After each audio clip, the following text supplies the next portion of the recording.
Arestado ang dalawang high-value target matapos masamsam ng mga operatiba ang tinatayang 136 milyon na halaga ng hinihinalang Cebu sa isinagawang buy-bust operation sa barangay Uling, lungsod ng Naga, Cebu noong Mayo 23 ng taong kasalukuyan.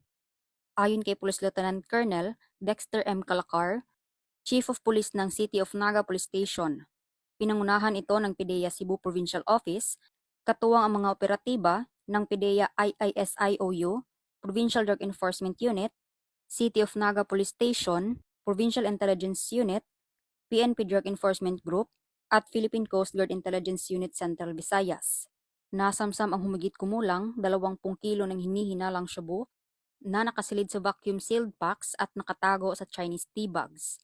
Na-recover din sa operasyon ang buy-bust money, mga cellphone, at isang sasakyan na pinaniniwala ang ginamit sa iligal na transaksyon.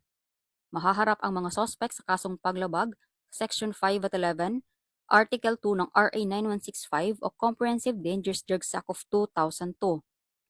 Pinuri ni na Police Colonel Abubakar Mangilin Jr. at Police Brigadier General Arnold E. Abad ang matagumpay na operasyon at matibay na koordinasyon ng mga ahensya laban sa iligal na droga, alinsunod sa adhikain ng Philippine National Police, bagong PNP para sa bagong Pilipinas, serbisyong mabilis, tapat, at nararamdaman.